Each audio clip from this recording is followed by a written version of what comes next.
ভবানীপুর কেন্দ্র নিয়ে বিশেষ বৈঠকে বসতে চলেছেন শুভেন্দু অধিকারী আগামীকাল এবং একই সঙ্গে গঙ্গারামপুরের সভা থেকে ফের তৃণমূলকে ভবানীপুরে হারানোর চ্যালেঞ্জ দিলেন শুভেন্দু অধিকারী। আর তৃণমূল কংগ্রেস বলছে স্বপ্নের বিরিয়ানিতে ঘি ঢালছেন শুভেন্দু।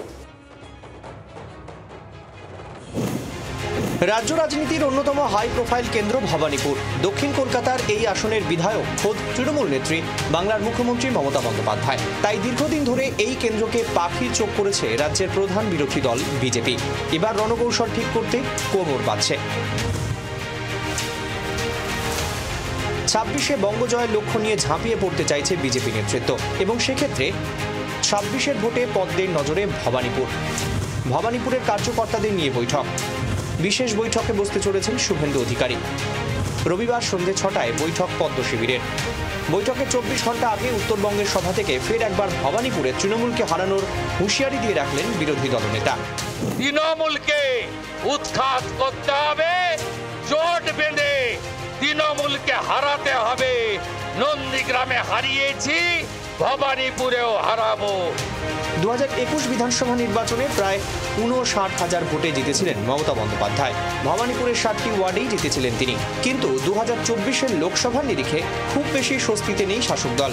এর বড় কারণ হিসাবে উঠে আসছে 8টি ওয়ার্ডের মধ্যে 5টিতেই বিজেপি এগিয়ে থাকা। 63, 70, 71, 72, 74 নম্বর ওয়ার্ডে এগিয়ে গেরুয়া শিবির। সেই সমীকরণেই কি 26-এ ভবানীপুর জয়ের স্বপ্ন দেখছেন শুভেন্দু অধিকারী? ভবানীপুর তো বিজেপির সিট। 14 সালে উনিও সক্রিয় রাজনীতিতে আসেননি, আমি মমতা ব্যানার্জির সঙ্গে ছিলাম। তখন তথাগত রায় লিড নিয়েছে বিধানসভা। 2014 লোকসভা ভোটে ভবানীপুর বিধানসভায় বিজেপি প্রার্থী তথাগত রায় লিড ছিল। আজকে ভবানীপুর বিজেপি সিট। বাংলাদেশের মুসলমান আর ছাপ্পা মেরে উনি জিতেছেন। শুভেন্দুবাবু ক্যালেন্ডার পলিটিক্স করেন।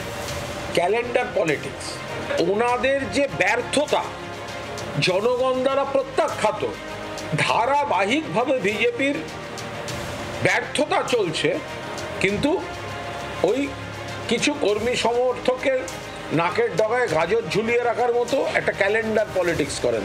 আগামী বছর সেদিন হারবে, আগামী বছর তখন হারবে, আবার আগামী বছর।